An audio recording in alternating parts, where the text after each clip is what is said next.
We just stepped on their face with a hobnail boot and broke their nose. The way to the end zone, and Georgia is going to conquer the Crimson Tide. So how about them fucking dogs? That's what I told them.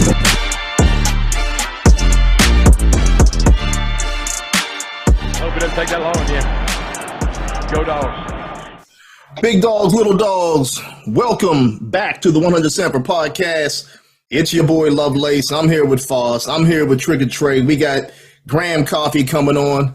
Fellas, I miss y'all. It's been another week. What's going on? We rolling. I'm back. I made it out of Columbia unscathed. You know what I mean? Popping my collar, walking out the stadium. You know what I mean? Hey, I even left a little early, man. Beat traffic, back to the whip. Me and my partner, Big Snacks, went to the game, and had a good time. Out able to see the dogs, do their thing.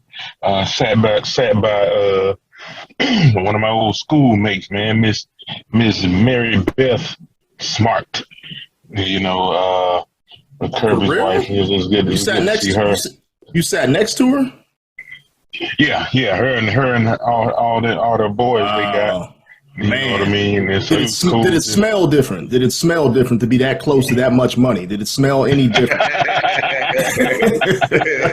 Man, you hear me, man? But it's just good old folks, man. You was sitting in that in the little sliver of section they give the Georgia people. Yeah, over there in South Carolina, but it was good, man. Everybody, the fans knew what was up. It was cool to see the sandstorm and all that stuff. And I got me a couple towels that I brought back from that, the white towels that they wave around. And they knew what was gonna happen, but they just came out. It was nice to get something to do with your afternoon on 12 p.m. Something to do with your afternoon before you get the rest of your day started, and then they start filing out when I did. They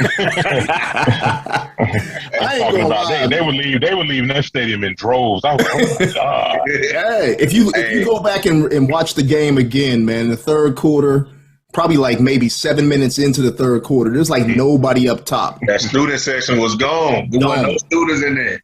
They were gone, man. It was out there. Trey, what'd you do this past weekend, man? Man, watch the dogs play, watch them beat up on some people, man. Just out here working for real. Videos, editing, yeah, man. It's funny. I brought up the whole, what did the area smell like? My uncle told me one time he was living in Tennessee, and he had just moved to a new section. I said, Uncle, what's going on? He said, man, everything is wonderful. I'm out here in Tennessee. He said, I go outside and the air smells so much sweeter. And I said, the air smells sweeter? Like, what you talking about? He said, you don't smell that? I said, nah. He said, Faith Hill lives around here. Air smells much, much sweeter when she's around, along with that money. So that's why I brought that up, man. But it was a good weekend, man. I did the same thing, man. Just watch a lot of football. Gotta watch football, right? Watch the dogs. My son's back to playing, so that's exciting. Now the coach want me to coach with him, so that makes it even a little bit better because I'm like, okay, because he wasn't really, doing some things I want him to do. So now, yeah, man. So I'm coaching with him and taking the kids through drills and all that. So he was all excited to be out there on the field. So it kind of like makes everything happy. You know what I mean? When you got football around, even though my Steelers suck, they got to get the ball out to my man George Pickens. I'm getting a little pissed off. I ain't gonna lie to y'all. And crazy thing, he didn't got so mature. He don't even be throwing people up under the bus now. He don't even get mad. He just go with the flow. Because everybody else is doing it for him. Everybody else is basically saying, look, man, it's either time to switch the quarterback or switch the offensive coordinator. But Mike T got to get it together. I'm telling you, he got to get that stuff together. I'm getting tired of seeing that. That's BS. You got to score some points, man. You missing T.J. Watt, one of your better defenders. You know what I mean? It's gonna be even harder to stop people. Even harder to get at the quarterback. They need to score some points, man. Get it to the dog, man. Exactly. And he's on my fantasy team, man. I thought that's why you want to get into it. I got him late too, man. I was like, ooh wee. Well, that's a good thing for you. That's a good thing. So you got him late. That means you already got a couple other dogs already doing some stuff. Oh yeah, yeah. When Kenny Pickett actually comes in, you'll be okay. But I started Pickens the first week. I said I'm gonna start him since because he said they said he was gonna start.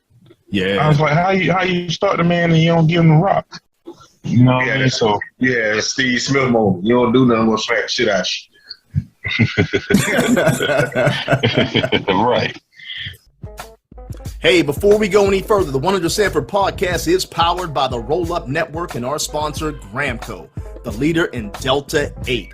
If you don't know about Gramco, you should, because it's founded by college football junkies just like you and me. They got things such as gummies, they got the vapes, and various items such as roll-ups and things of that nature. Head on over to thegramco.com. That's TheGramco.com. Use the promo code Sanford25. You will not be disappointed. I'm telling you right now, you will not be disappointed. At the same time, folks, anytime you listen to the 100 Sanford podcast, I don't care if it's on Apple, Spotify, Google, YouTube, make sure you like, make sure you subscribe, and make sure you tell a friend who tells a friend. Let's continue to keep the party rolling at 100 Sanford all the way to another national championship. All right, man. So we just had this last game, right? We just had the game against South Carolina. I know, Big Foss, you were talking about how you had an opportunity to walk out of there with your head held high. The last show you were talking about, you dipped out, went out through the back door. What was it like, besides sitting next to the First Lady, what was it like inside the stadium? What was the environment like, and how did you feel really about the Dogs' performance? It was dope, man. It was a little bit, it was supposed to just be in the 80s, but man, it was kind of, that sun was beaming down on the brother, man. So it was hot in there, man. And but it was cool, man. A lot of the dog section people came. My man Pastor Troy came. That's one of my dogs that's been my guy for the last 20 plus years, man. Nice. He showed up. Just a lot. I saw a lot of the family. So because I got my tickets, from, within the school. So around a lot of the family, so it's cool to see. It just brought back memories of my family being able to come see me play up there in Athens and stuff, and on the road sometime whenever they got a chance. And it was good. It started out just like all the other games, man. You know what I'm saying? Start fast, on both sides of the ball. And it was just it was good football to watch, man. Good football to watch. I like the atmosphere, man. The thing is crazy, man. If they could ever put together like a consistent winter, man, that thing get crazy up in there, man. Yeah, it get crazy. It's just the beginning of it, like the intros and like the build up to kickoff is just it's electric, man. And it was like that for a 12 p.m. kickoff. That's right after breakfast. You know what I mean? And that's right after breakfast. I didn't even get the tailgate really. You know what I mean? So, and they was live, man, live. And then the sandstorm, that's always live up there in South Kakalaki. And so it was good. It's always a nice, especially when you win it. It's a nice venue and atmosphere to catch a game. Yeah, I'm just glad the Dogs came out, with a win, looking good. I have to defer to you guys. I presume we came out healthy for the most part. Everybody got banged up. I don't know if anything. I don't know if any new injuries or anything. I don't recall seeing anything new. No new injuries. Just the old, like Jalen Carter was limited, because his foot and stuff like that. Yeah, he didn't even start. He didn't even start the game.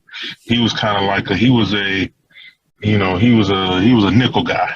He was a nickel guy for that game. So they let him rush, and he still 80% of him is It's still good. 80% 100%. Man, Yeah, man, you can see it. You could see it when he came in. You know what I mean? Like you could see he wasn't his full self, but you could still see that he was still more dominant than anybody else out there. Still making plays, man. Yeah, Still the best guy on the field. yeah, and you know what? I'm really interested to know, and I know UGA is not going to say anything about it, but how long has he really been injured? Because I haven't really seen that extreme burst since the first game against Oregon. I thought like maybe for the last couple weeks he's been a little bit slow getting off the ball, but still, you know, he's so dominant. I mean, his 80%, like you said, looks like 100% for some of these other jokers out there. Graham Coffee in the building. What's up, Graham? Damn, What's up, fellas?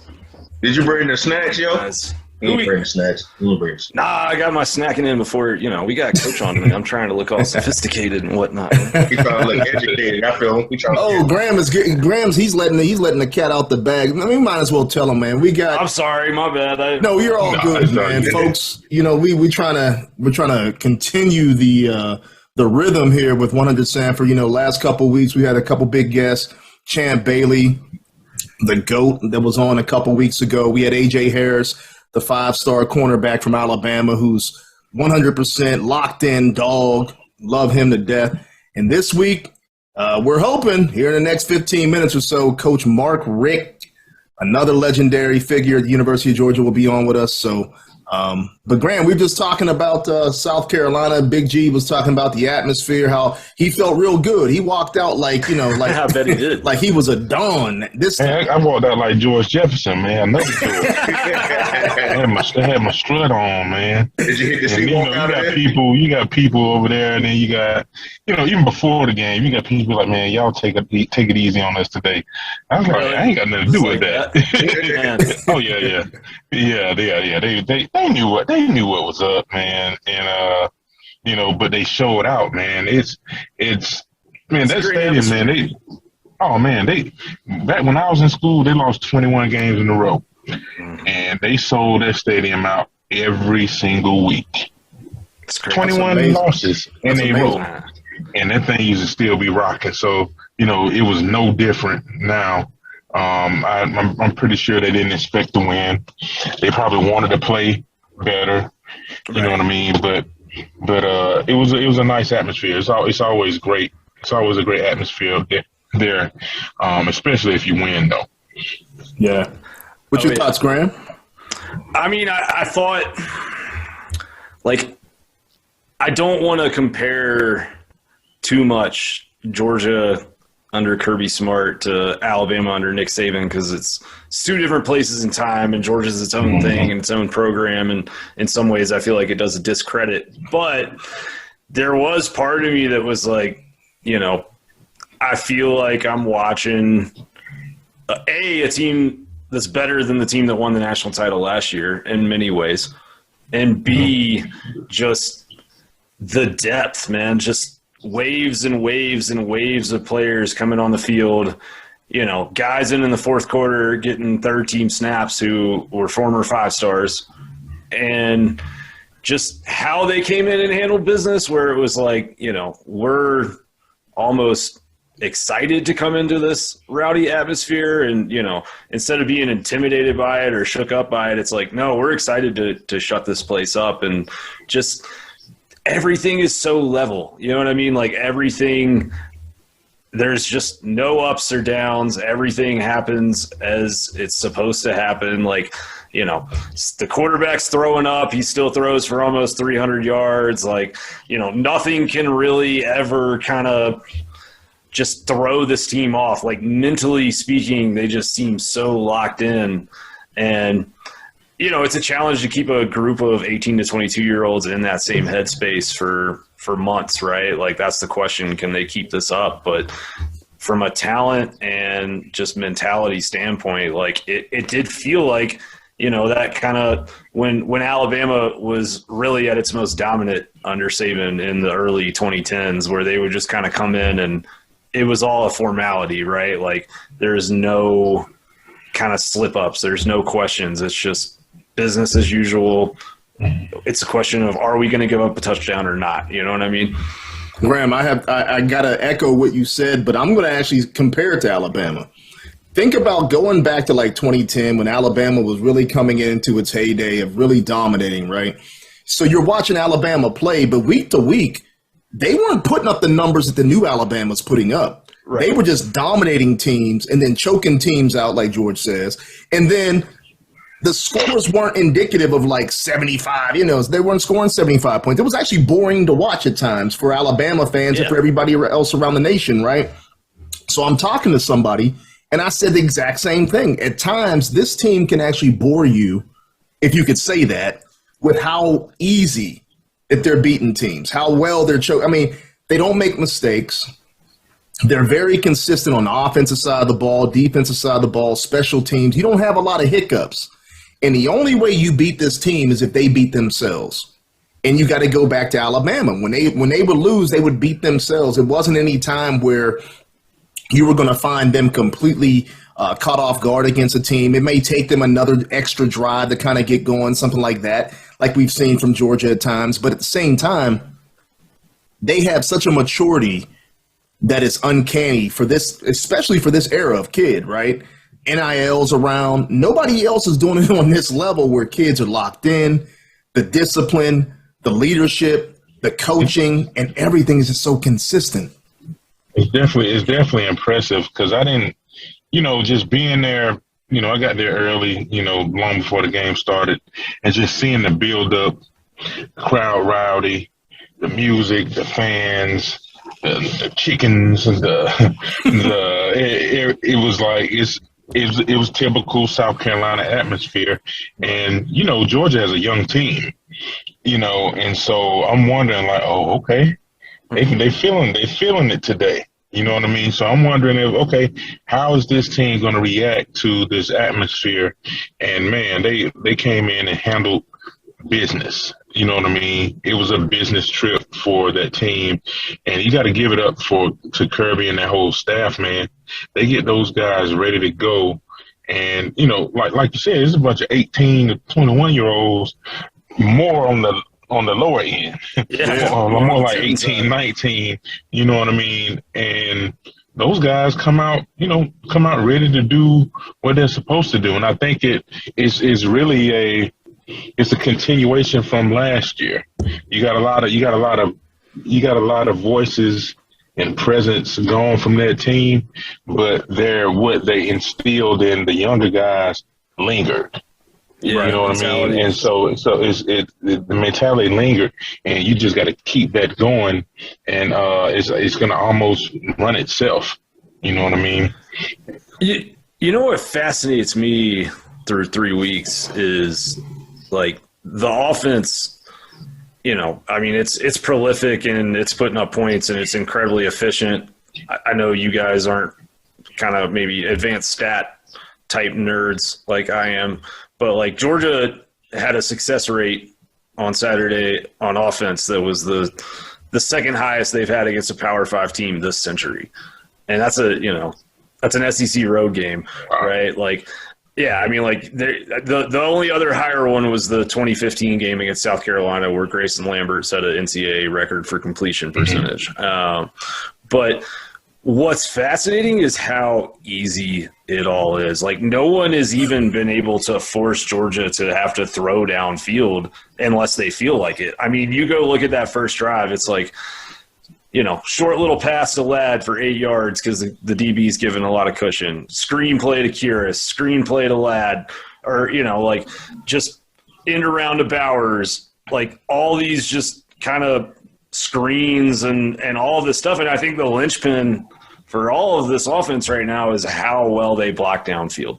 Everybody in the skill room. Yeah. It's unreal, and I don't know how you unreal. Never seen it like that screen pass to Jackson. Brock took that safety out to his sideline with it. All the way. Yeah.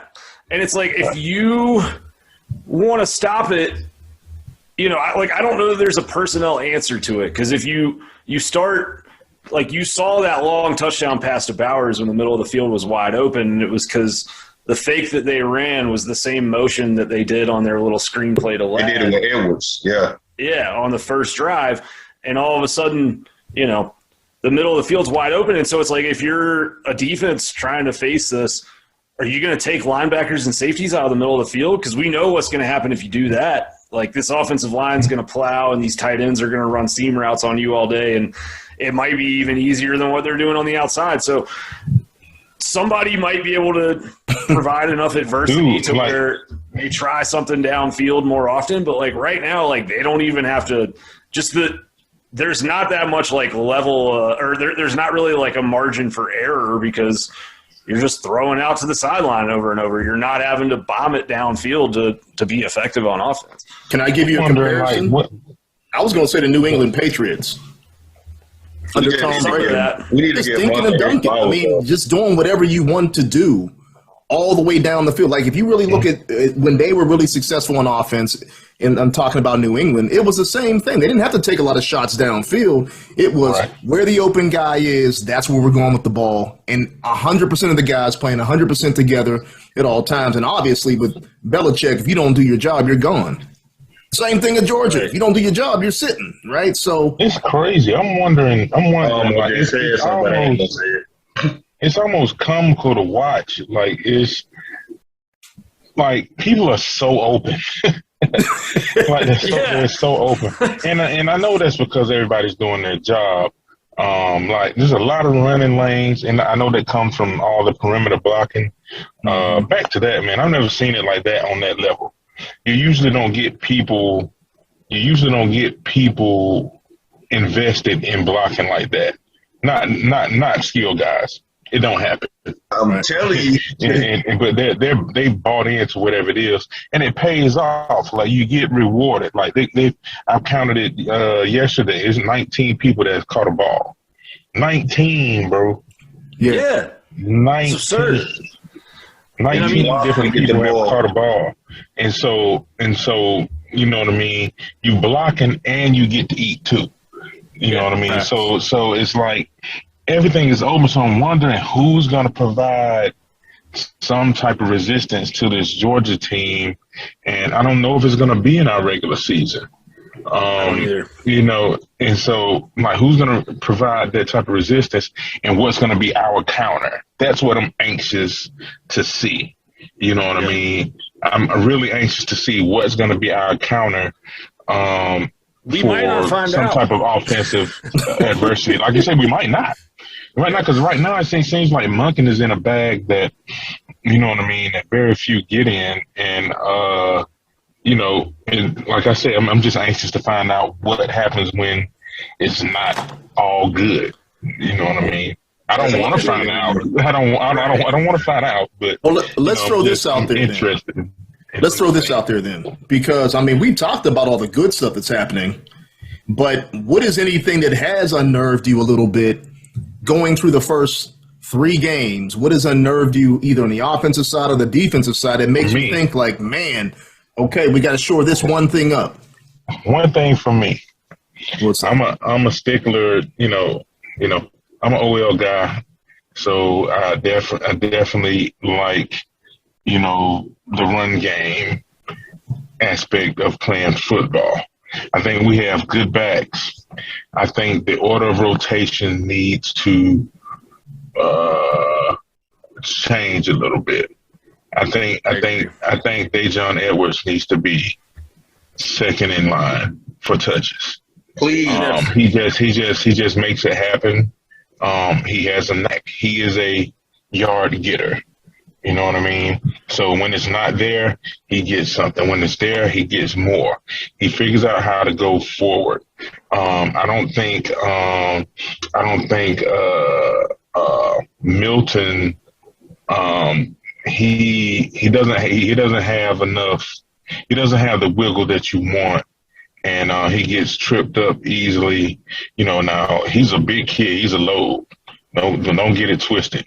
He can get you 4 or 5 yards, but I need for him to, you know, he just got to pick. He's got to hit the ladders this off season, man. You know, he's got to pick those feet up, and he's got to work on, you know, his elusiveness. You know, he's only you know, he ain't gonna have. He has what he has. He has what God gave him, but he's just not that elusive right now. And Wait, I think one second, Big Foss. 1 second.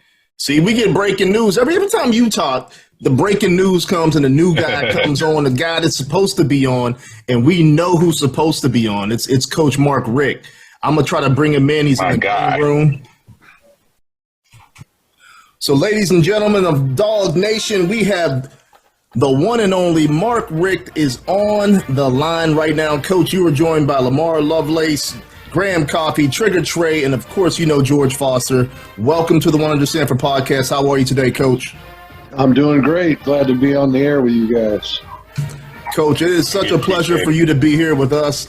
We've had some great guests recently, but I think you might be the icing on top of the cake right now. I mean, you're that guy that everybody wants to hear from and everybody always loves. So we really, truly appreciate you being on. Well, it's going to be a good night. I'm looking forward to it. All right. Well, Coach, before we even get started, I just got this quick question because you played football, right? So you played the game, but this is going to be off the cuff for you. Were you better than Jim Kelly, Bernie Kosar, and Benny Testaverde? Easily.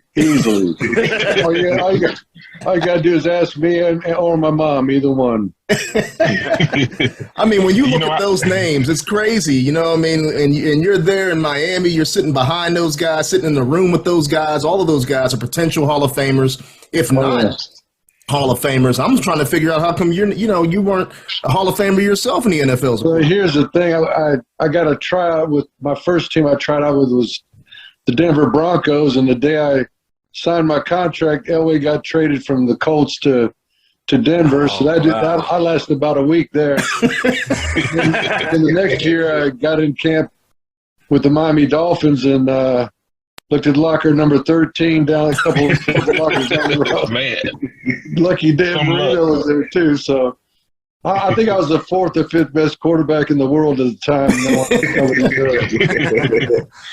Coach, I appreciate you bringing it. See, I'm from Macon, Georgia, but oddly enough, when I got into football, the Buffalo Bills are really good. So Jim Kelly was my guy. I loved the Buffalo Bills, and I don't know if I ever told you this, but when you brought Jim up there to talk to the team one day, man, that was like I was like a kid in the candy store, man. I appreciated that, and I reminded him of that. I saw him. I went to Seymour's Hall of Fame induction, and he came to Richard's party, and I saw him there. Reminded him of that again, man. We got a picture and stuff. It's always cool to see your childhood heroes. Oh yeah, well, my childhood hero was Joe Namath. I mean, there was literally a picture of him in my wallet. There was a picture of him. Wow. Next to my bed. Last thing I saw. Joe Willie. Joe Namath. Coach, I had an opportunity to meet him one day when I was out in California. It's the same weekend that I met O.J. Simpson and had dinner with him, but that's a whole nother story. But Joe Namath, he was a character. He's a Pittsburgh guy, and I grew up in Pittsburgh, so he's a legend in Pittsburgh. Well, going back to O.J. Simpson for a second, the year he ran for 2,000 yards, his coach was Lou Saban, who was the coach that recruited me to the University of Miami. Wow. A small world. Matter of fact, he had a bunch of recruits at an official visit, and he got OJ on the telephone and put him on speakerphone to give us a little pep talk why we needed to go to Miami with Coach Saban. So that was pretty wild. I'm sure he killed it out there on the recruiting trail. There's no doubt about it. What made you? Where are you from, Coach? I forget that. Well, I was from Boca Raton, Florida, just an hour north of Miami. But I mean, Coach Saban, that same Coach Saban, Lou Saban, he convinced me I was going to save the program. Be a star quarterback. And I'll never forget looking at the Miami Herald in his office a couple of days before a signing day. There's another quarterback named Mike Rodriguez in the class. I said, "What's up with this guy, Mike Rodriguez?" It says, Choctawhatchee High School quarterback / DB. He said, "Oh, don't worry about him. He's a DB." I go, well, what about this guy, Jim Kelly from East Brady, Pennsylvania? quarterback, no slash next to his name. He looked me right in the eye and said, Mark, somebody's got to back you up.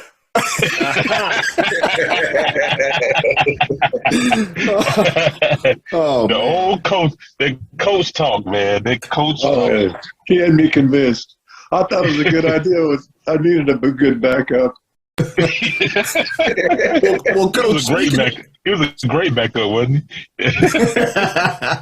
All time. The funny thing was, I had my plans. I was going to start as a freshman, be All-American my second year, and win the Heisman my third year. And the only problem was Jim started living my life for me. It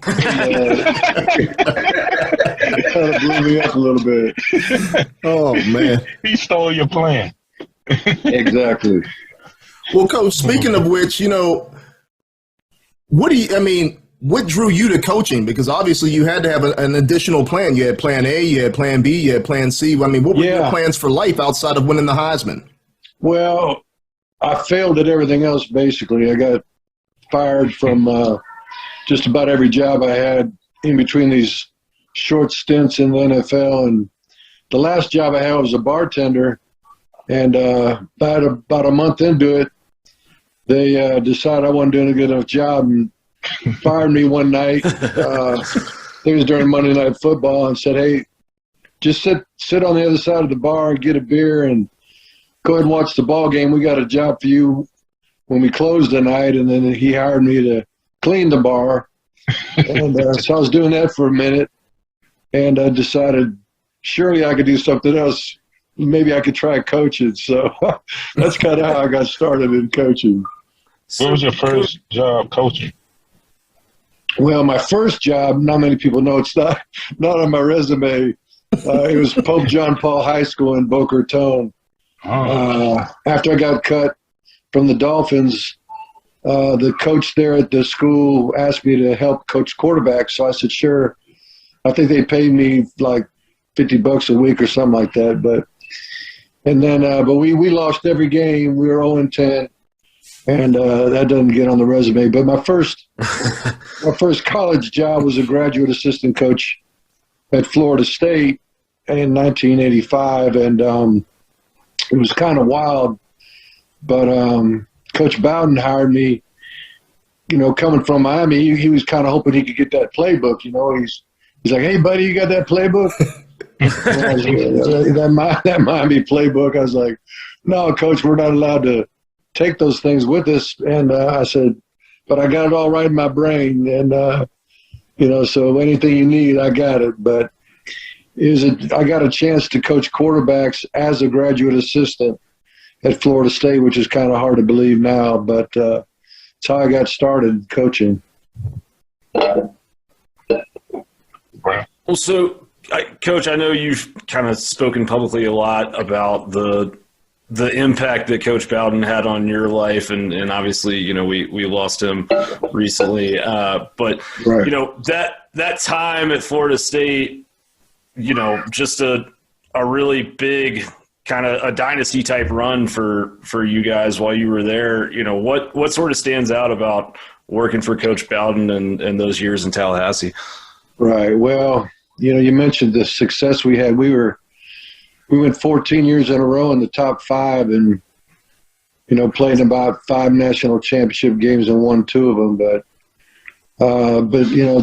as great as all that on the field stuff was, the thing that sticks out to me the most was the fact that he led me to Christ in 1986 after the death of one of our players that got shot and killed at an on-campus party, Pablo Lopez.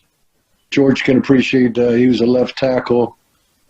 I remember the story. About 6'5", 285, and he was a stud, but his pride, got in the way of his life, really. I mean, he kind of had a kid in the parking lot that about ran him over with his car, and he didn't like that much, so he kind of cursed him out, and the kid got hurt.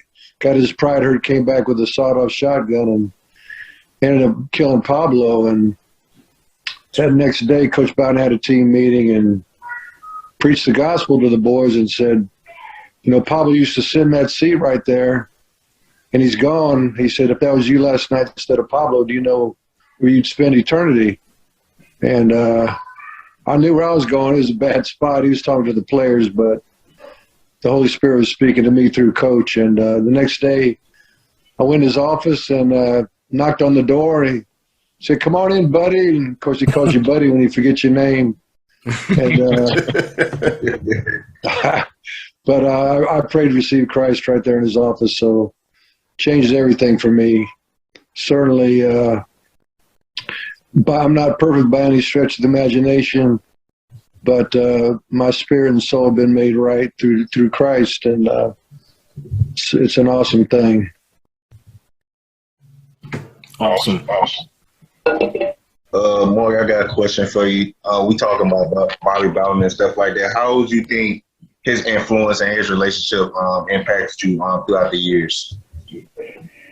Well, the one thing about it, Coach, is he truly loved God. He truly loved family. He truly loved football, and he cared about us coaches.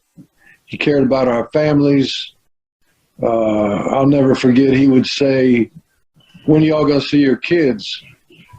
And the answer couldn't be, he's talking to the coaching staff. The answer couldn't be, Thursday night after practice.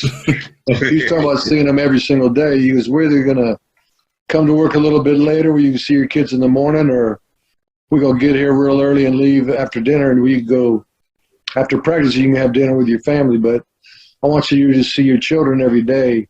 So we decided to start our staff meetings about 8:30, and which allowed all of us to get up with our kids and take them to school and have breakfast with them and, keep that relationship. So it's kind of how he operated. He loved the coaches. He loved our families. He loved the players, and everybody knew it.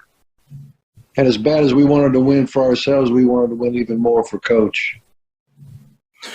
Coach, now I know that I don't even know if you could see it, but my screensaver is actually your office, because you're like my favorite coach. Don't tell Kirby I said that. But okay. You're my favorite coach. But so you get the job at Georgia. What was that like walking into the University of Georgia? You had just come from Miami, you just come from being under a legendary coach in Bobby Bowden, and here you are. You're tasked with bringing Georgia back to where Georgia should be. What was that like as a young coach? Just your first big time job. Yeah, it was. First of all, I was there 15 years at Florida State, and I was there. I was at East Carolina one season in the middle of that, but for the most part, my whole career, I was at one spot. I was at Florida State, and I only knew one way of doing things. That was the Bobby Bowden way, the Florida State way. And so, a lot of guys, when they get their first head job, they've been to 7 different places. And you pick a little bit of here, a little bit of there. But for me, it was pretty simple. I only knew one way. So that's kind of how we were going to at least start out. And everything from the off-season program, George, about the mat drills. I'm going to speak on it. Don't worry. When you get done, I'm going to speak on it. Okay. Well, I know what a shock it was to everybody's system to do that. But, it was very – that first season when we went to Tennessee and beat Tennessee there and did it in an amazing fashion – where we had the game won, and then they got the ball back through a screen pass for about 85 yards or so. Right. It looked like the game was over, and then we came back down and scored with just a couple seconds to go to win the game. But we're in the locker room after the game, and I'm trying to settle everybody down and talk a little bit about what happened. And then somebody stood up and said, "Hey, Coach, we finished the drill." And he was talking about the mantra of the mat drills was about finishing full speed. Every drill we had a finish line, and we had to finish hard. And that's kind of where that finish the drill became a lot more meaningful to everybody. But it was a great moment to win that kind of game, a defining moment for, like you said, a young coach trying to prove he knew what he was doing, and for the staff and even for the players to believe maybe all that hard work was worth it. Let me tell you now. Let me tell you the real version. Man, it was tough, man. We had a different level of what I want to say, accountability, being asked of us, a different level of, discipline being asked of us. Some of us bucked. Some of us, didn't understand it. Those mat drills, I had never experienced anything like that. And man, when I tell you I was about to die every day, it was not great for the big guys. And we had to do everything the small, we had to do everything the skilled guys had to do, but we outweighed them by 200 pounds. and just the way that we had to do things, the way that we had to look, and the way that, I believe that, you eventually adjusted to the times. You're right about that. Eventually adjusted to the times, and it was good, and I appreciate you for your time coaching us, because to this day, that's the only championship I have. That SEC championship, that's the only championship I have in all the sports, whether it be little league, middle school, high school, and so I'll cherish that for a long time. Well, George, you remember them mat drills, obviously. And we brought if you remember the hot seat we used to have, and right. We got the hot seat, and Boss Bailey gets up to talk to the team before the season, and he started talking about mat drills, how we brought some video to show you guys what it looked like, and we had all them slick athletes at Florida State, and Lavernius Coles and Peter Warwick and all them cats. And they were buzzing their feet, and they looking like they're having a good time. And they're thinking, well, this may not be so bad. And then after a few times they did it, boss said, y'all are looking at each other saying, dang, man, if we'd have listened to Coach Donovan, we wouldn't be going through this hell. That's awesome. Oh, man. Coach, what was another special moment that you had during your time at Georgia? I mean, obviously there was a lot of great moments as fans, as us following the team and following how, you guys made the transition really to what we see, going on right now. But what was a special moment for you outside of the drills? Yeah, there was a lot of great moments, but one of the most fun was that time we found a way to get the entire team to jump off the sideline in that Florida game and start celebrating to the point where we got a couple 15-yard penalties, had to kick off from the 7-yard line. But it was kind of a design. My original plan, my only plan was that the team on the field would celebrate after the first score enough to get a penalty to get everybody fired up. But when I said I wanted the team to celebrate, they thought I meant the whole team. Which I really didn't mean that. And so we scored, and then, by the way, the night before the game, there had been some individual celebrating going on in practice. I was like, let me get one thing straight about this thing. I said, it's not going to be an individual celebration. It's going to be a team celebration. And if y'all don't celebrate hard enough to get a penalty, I'm gonna run everybody, right? So, but I'm still thinking the 11 guys on the field. So I said one more thing: if we don't score till the fourth quarter, we're down by 40. We ain't celebrating. It's got to happen in the first quarter. So sure enough, first drive of the game, we score the touchdown, and all of a sudden, the whole team goes on the field, jumping up, down. I'm like, what the heck is going on? Everybody but one guy, Daniel Ellerby. I looked at Daniel. I said, well, why aren't you out there? He said, Coach, I'm so deep in your doghouse. There ain't no way I'm going out.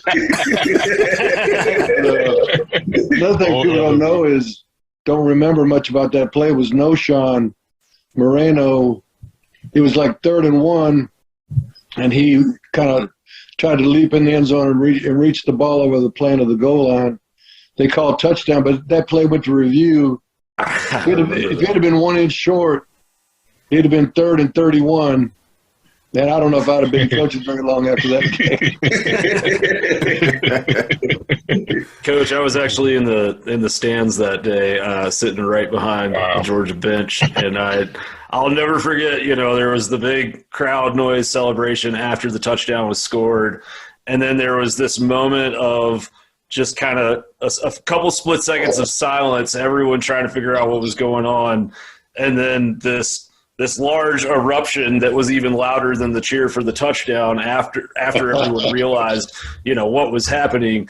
But it really did. I mean, like, you look back at the history of the Georgia-Florida series, it feels like it really kind of changed the psyche and the momentum in that series a lot. But also, that team, if I recall correctly, had 2 losses at that point in the season, and from that point on, went on and finished number 2 in the country. Kind of, do you guys sort of look back at that moment as what spurred that on?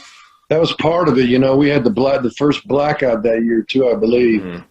And that was a funny deal where, the seniors, George knows this, but the seniors would always come to the house during 2-a-days.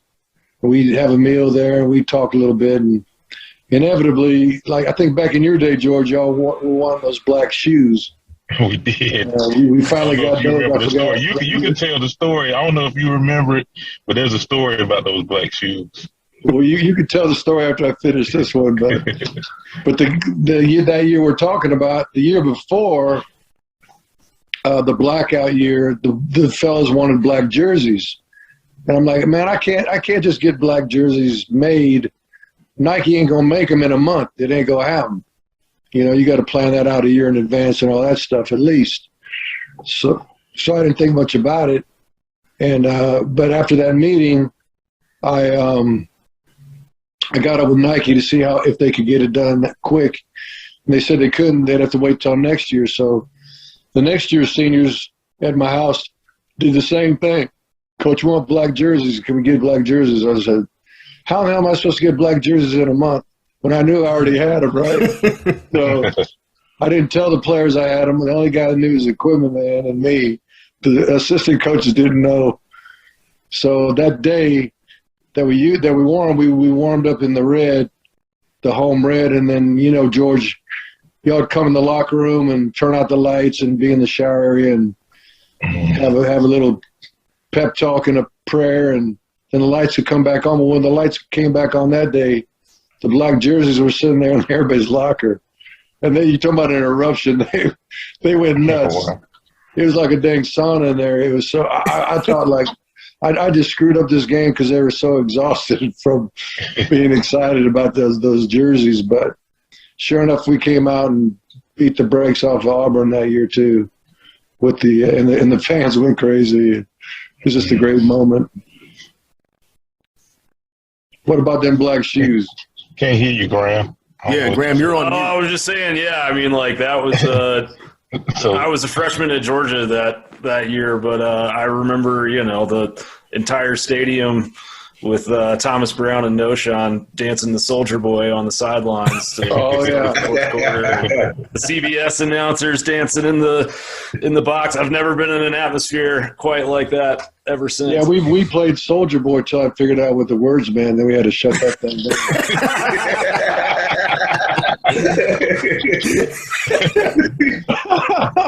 Let me tell you about these shoes, black shoes. So Georgia always wore white shoes, white and red.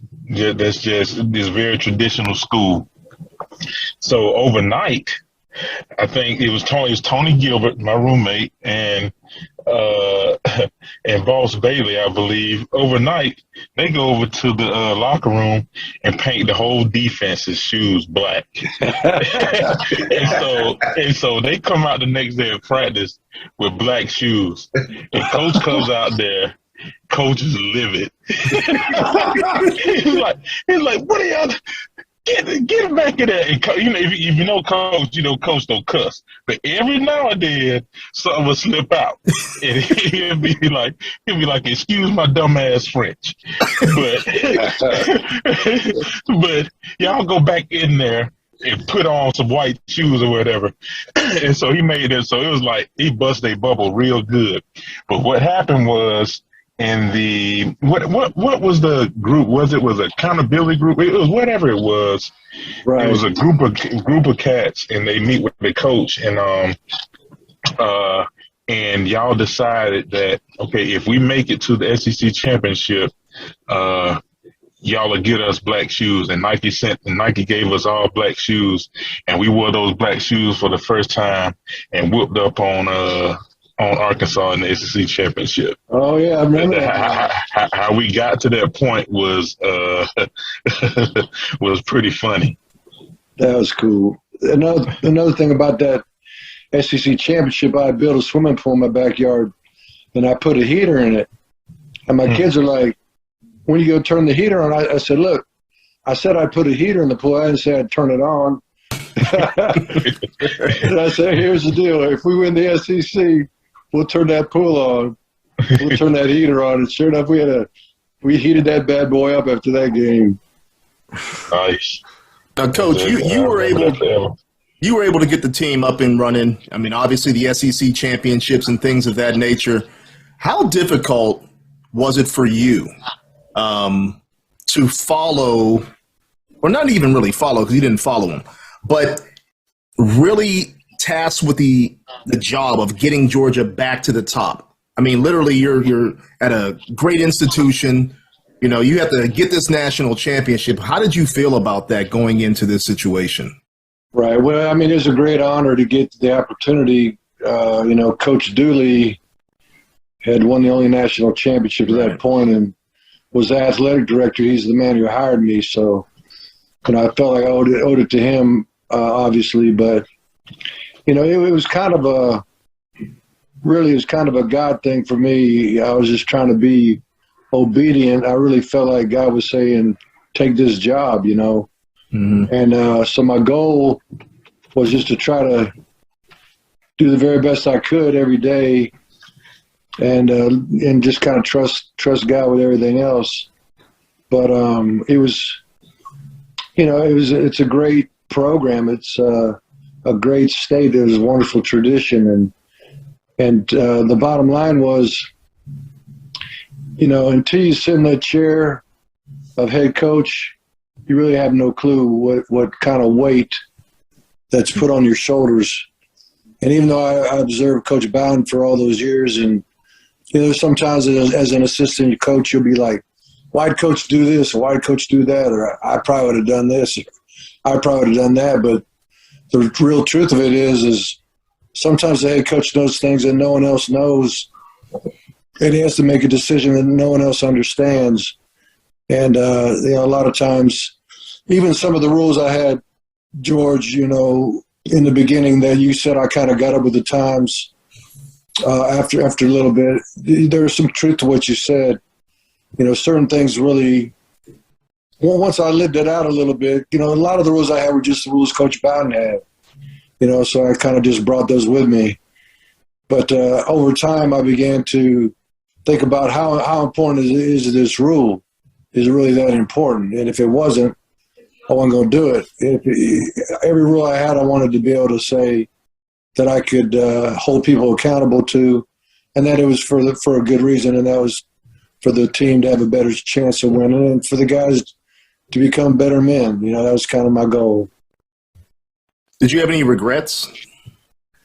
Oh yeah, there's a lot of regrets. You can't make as many decisions as a head coach makes without having regrets. One of my big regrets when you talk about rules was when Tony Gilbert cut his hair. Remember that, George? Right. Yeah. We had a hair rule because that's the rule we had at Florida State. Hair couldn't be hanging out your helmet and covering up your name tag and facial hair and all that stuff. And it was just a rule that was in the Florida State playbook, and I brought it with me. But it was one of the worst feelings I had when And Tony, he didn't bitch and moan, or not to me anyway. And he just did it because he wanted to be a leader, and he wanted to buy in, and it was that was one of my regrets as far as the rules are concerned. And I was growing my hair at the same time. We were both growing dreads, and his was longer. And luckily, my top of my hair would not lock up, and so I ended up getting rid of it anyway. But I think you eased up because we both grew them the next year, our senior year. Yeah, I did. I was like, why? I felt really bad about that. I was like, why did I do that? Was it really that important? And the answer was this: it's more important what's in a man's heart than what he wears on his head. So that rule wasn't in force after that time. But sometimes you got to live and learn. But there's some game decisions that I regret. I mean, the biggest one I could think of, my biggest mistake, the second to my last year against Georgia Tech, I think it was 2014.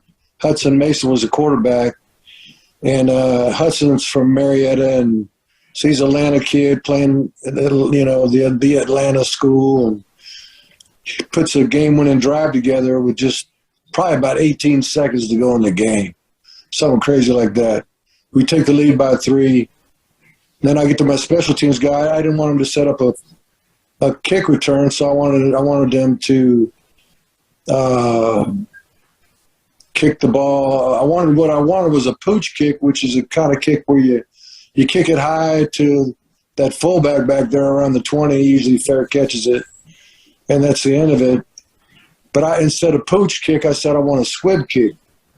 And I'm thinking pooch, but I'm saying squib. And my special teams coach is like, you sure you want that? So yeah. So we squib it, which is more of a line drive type of kick. Didn't go very far, and it was on about maybe the 40 with 60 yards to go. They run one play, get about a 18, 20-yard quarterback run out of bounds. Then Harrison Bucker kicks a 57-yard field goal to tie the game, and we lose in overtime to Georgia Tech. And George, that's like death when you lose them cats. And I'm only lost twice in 15 years to them, but that one there was horrible, and probably the beginning of the end for me at Georgia, to be honest with you. We had won a lot of games there, man. And can't many people say that. You're one of the winningest coaches ever. Well, it was a blessing to be at Georgia, and we live right down the street now. We, when I moved to Georgia, my wife, of course, my mom, my dad, my brother, my 2 sisters all moved to Athens, and when we went to Miami after Georgia for those 3 years, everybody stayed in Athens, and it's a great place. So after retirement from coaching, we moved back to Athens. We live right down the street from the university right now. Yeah, I think all of the former UGA coaches are still in Athens, which is, I guess, a testament to what a great community it is, because that seems to be. You got Dooley, you got Goff, you got Donnan, you got me, you got Kirby. Yes, sir. Yeah. Everyone. That's crazy. That's crazy. That's rare. Coach, how, I know you're doing a lot with television now and kind of being involved in the game in other ways. Have you enjoyed that experience, and is that something you ever imagined you'd be doing? No, I didn't think I would, but, ultimately, what got me out of coaching was the Parkinson's that I've got, and I didn't know what I had back in Miami, but I just knew I was so fatigued I couldn't do it anymore.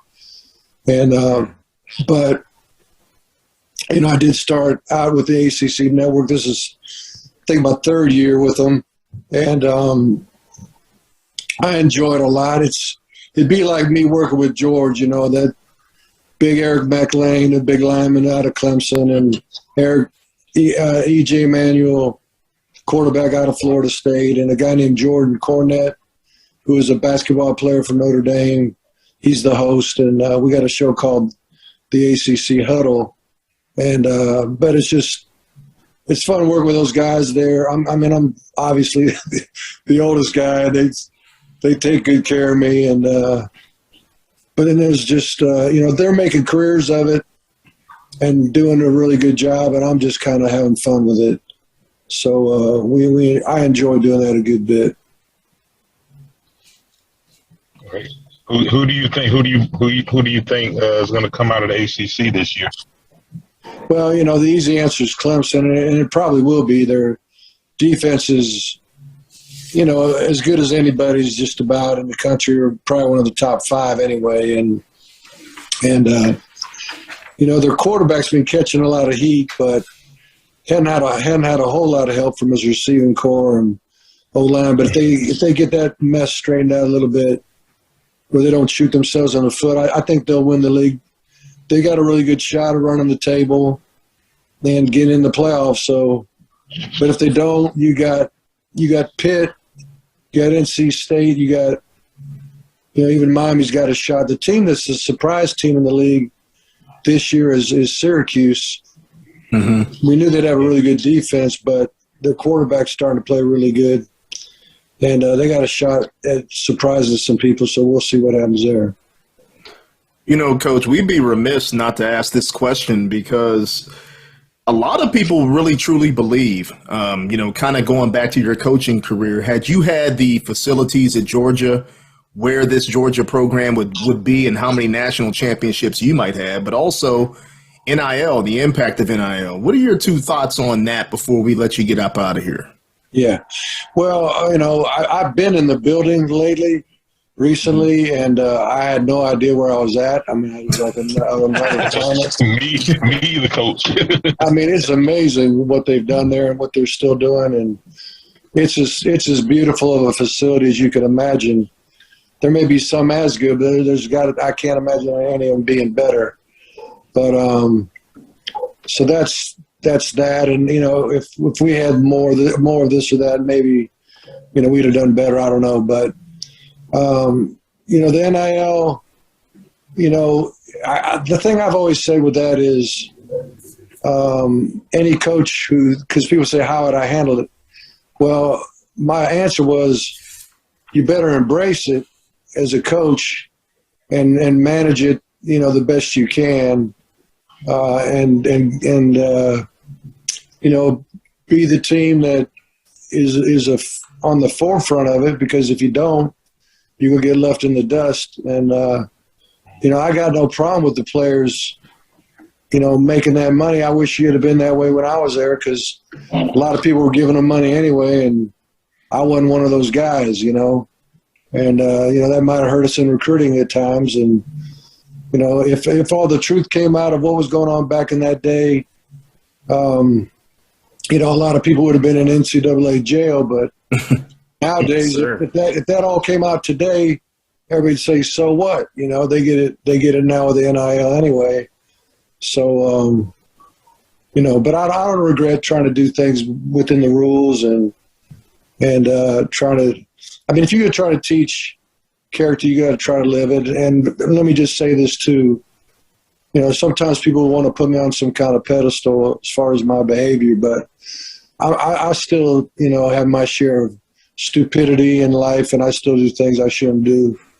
And, I try to do the best I can. Coach, I can tell you this. I mean, you might be trying to do the best you can, but you're doing it better than most. I can vouch for that. Again, you're one of my favorite coaches of all time, no doubt about it.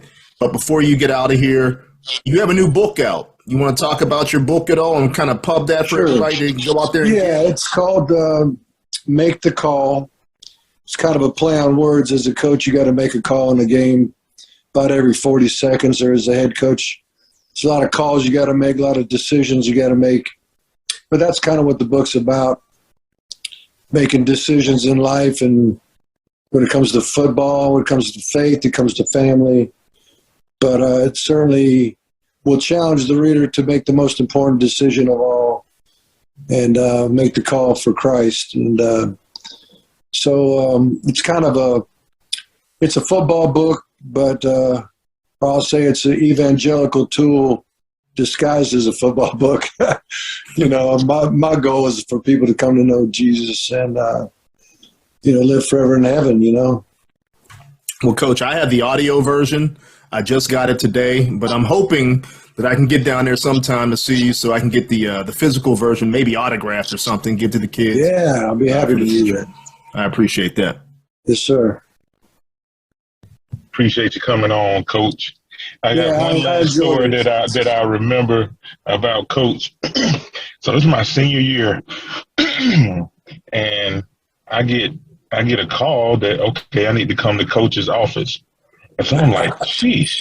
So this is at the end. I can't remember if it's at the total end of the game, end of the season, or right after the Auburn game. The Auburn part of it will make sense in a minute. And so I'm coming up to the office, and I'm like, man, okay, I'm trying to think, did I do something? Did I say something? What happened? And so I come in, and you like sit down right there. So I sit in the chair across from your office, and then I'm like, dang, what's happening now? And so you grab your Cowboy remote. I don't know if you guys know what the Cowboy remote is. That's what you control the film with, right? And so you grab the Cowboy remote, you turn the TV on, and I was like, okay, did I mess up? I'm like, what happened? And you turned on the Auburn game, and the senior, the one that took us to the SEC championship, you turn on the Auburn game, and you start running plays, and I'm like, what's going on here? He said, you were like, you know what, George? I didn't know you was doing it like this, because I had that one arm. I was out there slanging cats. I was like, oh, this is a good meeting. he was like, I didn't know you were doing it like that. I was one-handed them cats, man. But I always remember that, man, because I thought I was in big trouble for something. I had no idea what it was. And that Auburn game really was one of the greatest moments, too, because it did send us to the SEC championship game, and we won that one, by the skin of our teeth, too. It was a pretty wild finish. But it's great moments. We appreciate you, Coach. Yes, sir. Yeah, God bless you, George. Absolutely, yeah. I mean, as someone in my early 30s, I grew up on Georgia football. Both my parents were in school there, but, my generation and people around my age never knew UGA as a national contender and an SEC championship contender and winner until you came along, and everything that, has kind of come both during your tenure, but also, the recent national title and all of that really was started with you and George and what you guys were able to accomplish there in the early 2000s and afterwards. So from all Georgia people, I think, a thank you is definitely in order. Well, I appreciate it.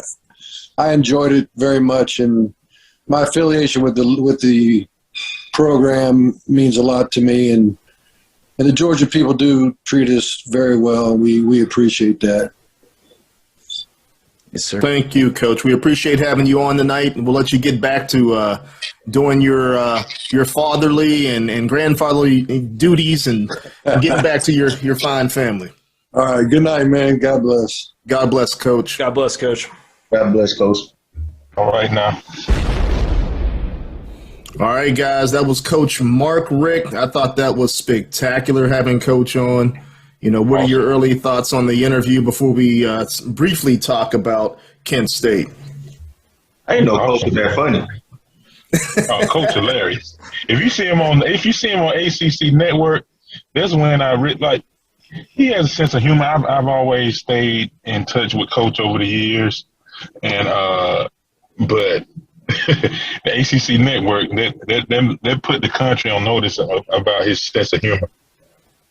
Yeah, it's funny. I talked to Eric McLean before, and he was saying the same thing, that he's actually really, really funny.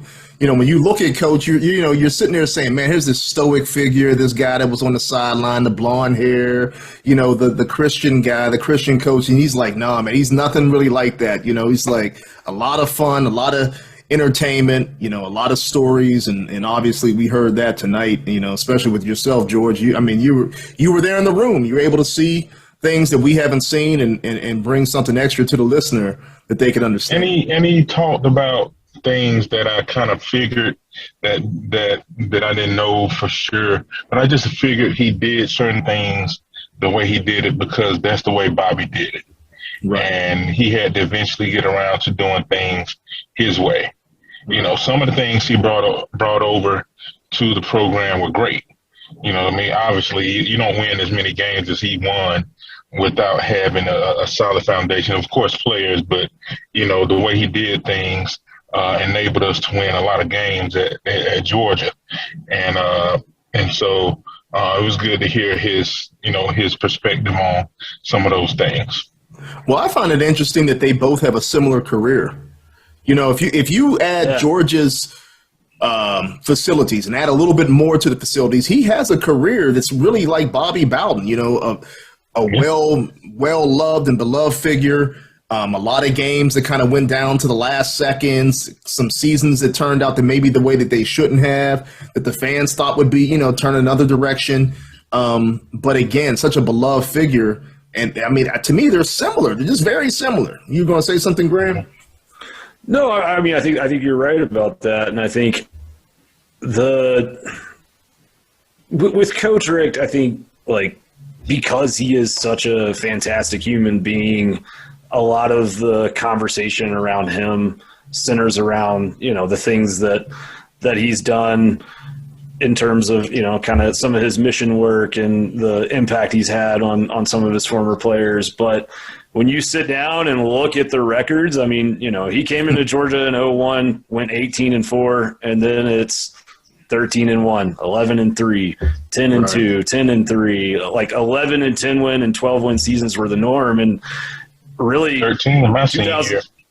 Yeah. I mean, like 2007, that team finished number 2 in the country. If Kentucky doesn't have a field goal blocked in triple overtime against Tennessee, then they go to the SEC championship game. And, you know, I was at that 2007 Sugar Bowl, and LSU was playing for a national title in New Orleans a week later. And the LSU people down there were very honest about the fact that they didn't feel like they would have matched up well with Georgia if they had to meet them in Atlanta. And, you know, 2012, you're literally a play away from beating Alabama, and I have zero doubts that they would have rolled that Notre Dame team. So you're talking about a coach who, you know, won SEC championships and had all these amazing seasons, but really, you know, if there was kind of a little bit more justice in things, at least one national title ring, possibly more. Yeah, I feel the exact same way, man. And we beat Florida, and we beat the Florida team we were supposed to beat. Then he probably gets one my senior year. Yeah. And you kind of wish it would happen for a guy that's, you know, such an upstanding guy in college football, but just in general, just in life, you know, you kind of wish that he could hang his hat on that. But he's done so much more for, like you said, Graham, for student athletes, the legacy that he leaves with these guys, and the memories that he leaves, and the lessons that he taught. You know, I think those guys could always go back and say, you know what, I'm a better man having had Coach Richt than anything else. So, but it was a great interview, man. I really appreciated him coming on. And like I said, I'm not blowing smoke. He's definitely one of my favorite coaches. That's why I have that in the background as my screensaver. And that's his office, you know, and I thought he was one of the best that's ever done it. But hey, let's move on. We got the big game next week, or this week coming up. It's not a big game, but it's a big game. It's always a big game for Georgia. Kent State comes into the building, you know, led by Sean Lewis. Anybody, Graham, I know you want to talk about some early thoughts. What are your early thoughts on this game? I mean, like, Georgia's going to win, obviously, and it's going to be a large scoring. I think the interesting thing to watch on Saturday is Kent State has a stud receiver, Dante Cephas. He's a kid that had almost from my high school yards. Is he really? I saw he's from Pittsburgh. I wondered about that. Penn Hills High School. Yeah. I mean, almost 1,300 yards receiving last year, 9 touchdowns. Also kind of rare to have a guy that has a 1,000-yard season like that at a group of 5 school and doesn't transfer out. So I'm actually interested to see, I think that they can maybe provide some challenges at certain moments to Georgia's secondary. And, I think Georgia is at a spot right now where Kirby said it on the Sanford game, right? Like, if the opponent we're playing isn't going to create adversity for us, then we're going to create adversity for ourselves. So I expect Georgia to try to work on the things that the coaching staff feels like they're maybe not doing as well as they could, and probably, put themselves into some 2-minute situations and just try different things out. But I also would just kind of encourage everybody to enjoy what you're watching. There's been there's been almost 120 years now, I think, of Georgia football, and you're in very rarefied air right now. And so as much as a game against Kent State might feel boring to some people, I remember times where a Georgia team would have struggled with a Kent State team, right? So facts. What about you, George, Trey? Thoughts on Kent State this week? We're going to whip them up. I just got a few tidbits. Last time we played Kent State, I was at Georgia. Last time we played Kent State, really? Kirby was at Georgia. Kirby had a couple pass breakups. They had a couple tackles and a pass breakup that game. So it's been a while. So it's been like 24 years since we played them. And the head coach of the Dogs was a player for the Dogs back then. I remember they had a player named Eugene Baker, the touchdown maker. That's classic. He ended up playing for the Falcons, I believe. Not one that long, but he was a wide receiver for Kent State. But yeah, it's Kent. You know what I mean? They're going to come in and, it's a home game. People going to get do a little tailgate and have a little fun, watch a little ball, and get up out of there, and hopefully get up out of there unscathed. Trey, healthy. I just looked up Eugene Baker's stats in college. That dude was a ball player. He was sick. 1,200 yards in 1996, 13 touchdowns, 17 yards a catch. 1,549 yards in 97 with 18 touchdown catches. Certified. Wow. Not against Kirby. Not against Kirby. We also had Champ Bailey too, so. Okay. Yeah, it's okay. Let's put it back in perspective. Champ had him on lock. What you got, Trey? Then we're gonna beat up on. I was, like Graham said, and because I knew the wide receiver from a year ago, because he was literally one of my first edits I had did a year ago. I'm still in touch with him now, and I feel like it's gonna be a good matchup. He already know about the game. He's locked in. I just want to see him and Ringo go at it, because we need to see Ringo actually be great and be that guy at corner. So this would be a good test for him, because that guy's gonna be NFL receiver when he leaves. He's an NFL receiver. Yeah, Cephas can play. He can definitely play. He's actually gotten much better than what I saw, because what's interesting is that they don't really pass the ball a lot at my old high school. They don't do that. It's a lot of running. Western PA is a lot of running. You don't find a lot of quarterbacks coming out of there right now. So, when kids are athletic, they have to go on to the next level and develop those skill sets, but he did develop those skill sets. As for me, go ahead, Graham. No, sorry, I didn't mean to cut you off. I mean, cool. One thing to remember that's interesting about this Kent State team is they went and played at Oklahoma 2 weeks ago, and that game was 7-3 at halftime. Yes, sir. They're not a bad football team, and they put up 20 points on the Washington team that blew out Michigan State. Right? Yeah, they can play. I mean, they might win the MAC. Yeah. Yeah, and that's funny, because I did see that, and I did look those stats up and look those things up where I think it's Schlee. I think that's Colin Schlee's the quarterback. He can throw the ball a little bit. He can run the ball a little bit. I think and it'll be interesting to see what this defense does to kind of corral him a little bit. I mean, they have everybody else, Bo Nix, obviously, Rattler, they did, obviously. But it's another different style of quarterback that's coming in, and they run an up-tempo system at Kent State, so that's going to be another test for the Dogs. But really what I want to see this team do, I want to see them just get better in the trenches. I know George talks about it from week to week. That's where you win, is in the trenches. I want to see this offensive line really, really dominate up front because I want to see the running game kind of get going. I don't care who's running back 1, 2, or 3. I really don't care. I want to see the running game get going because there's going to come a time during the season where we needed to get going. I mean, I know we could throw the ball over the field, but there's going to be a time where maybe we're tested where we got to slow the game down, dominate on the ground, pound people for a little bit, get our defense off the field, let them rest a little bit. And we need to see that starting this week against a team like Kent State because the following week you got Missouri, you get back into SEC play. On the defensive side of the ball, I really want to see this front four. I want to see them get after the quarterback. 1 sack, fellas, through 3 games.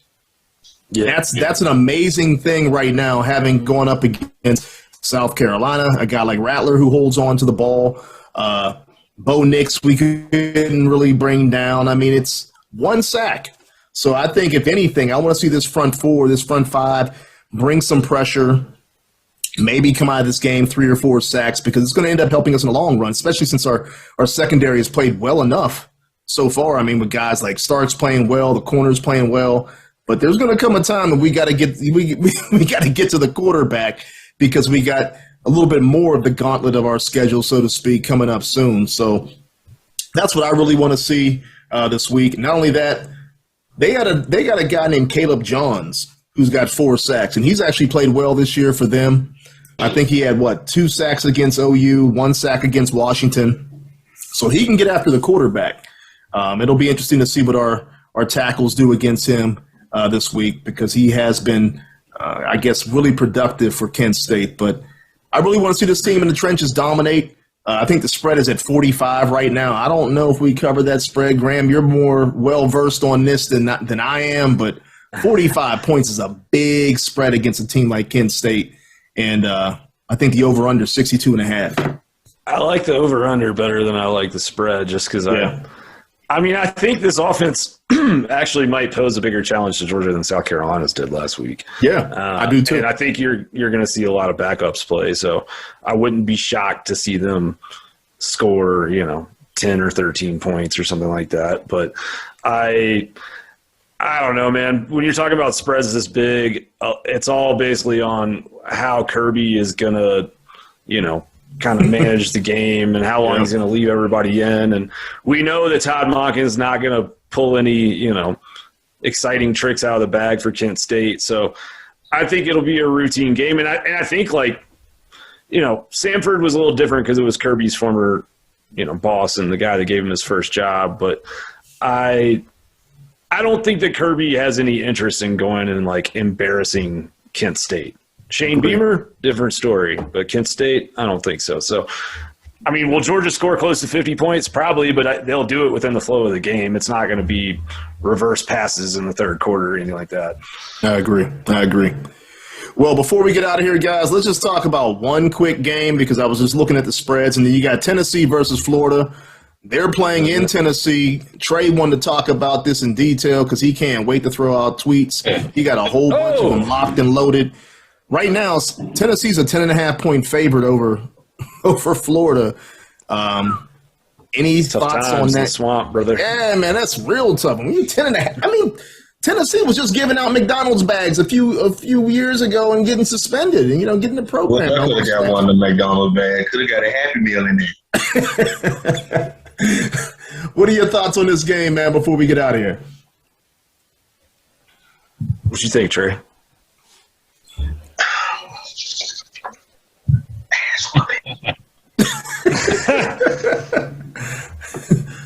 Talking about that one? Hopefully. Both teams. Second coming to Cam Newton. Just know I got y'all tweet bookmark, and I will be letting off some tweets for y'all. So, because I'm not done. What you got, Big Foss? I wish they both could lose, really bad, but I probably hope Florida loses worse. So. Oh yeah, always Florida. So yeah, that's what I'm hoping for. What do you got, Graham? Yeah, and like I know that Tennessee should win. I think they should win by more than 10.5 points. But like if there was ever a program that would kind of, trip up in this moment, yeah, like Tennessee's beaten Florida once in the last 10, 15 years. I mean, it's been a long time, and there's a lot of anxiety in Knoxville this week. Everyone's worried they're going to blow it. I don't know. I think that Tennessee in the end probably has too much offense, but I could also see just things getting weird. And Anthony Richardson is not a good quarterback, but he is a good runner of the football. And Florida's running game is definitely the strength of that team right now. And that seems to be the weakness for Tennessee's defense is defending the run. So stranger things have happened, man. It's college football. But I think it'll be close for a little while, and Tennessee maybe pulls away in the end. Yeah, I feel the same. Even though I'm going to say Florida, they cover the spread. What's that, G? I think he kind of. If Florida gets behind, it could get ugly because they don't have the ability to come back. Yeah, that's how I feel. Cause they get behind. I don't think they can come back. Yeah, if when AR get in, got drop back 35 times, it's not good news. Yeah, see, I think that early on it's going to be tighter than what we think. I just don't know if they cover the spread, 10.5. I think maybe they win by 9, maybe they win by 8. I think it's a comfortable game for Tennessee after maybe the second quarter going into the third, but I don't think it's going to be something where Florida really truly has a shot to win this game, especially if the crowd is all into it. It's a 3:30 game. It's a national game. They should be liquored up and ready in Tennessee, ready to go to this game and see this one. It's a big one for them, quite honestly. I mean, they're undefeated. It's an opportunity for them to play a Florida team and really put themselves in the position to be a bigger game against Georgia. I mean, obviously, they're both undefeated. The winner of that one should probably take the East if that would be the case. But what's that? It's not a program-defining game if Tennessee wins, but it's a program-defining game if they lose. Yeah, it is. Facts. Because they have the momentum right now as a program to really kind of turn some things around, and especially with a new quarterback coming in next year, heralded 5-star. But we'll see. All I know is that right now Florida's trash. They got a trash quarterback. Well, did I say that? God dang it! I know we're gonna have some Florida people listening to the show. My bad. Oh, okay. I said trash. TRASH. Trash.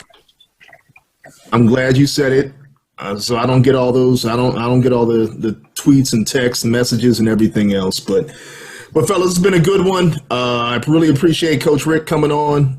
That was a fantastic interview. Appreciate seeing you boys as always. Once again, week to week. Anything before we get up out of here? Just thank you to Coach Richt and enjoyed it, fellas. Glad to be a part of it. Yes, sir. With that being said, as always, see you at 100 Sanford.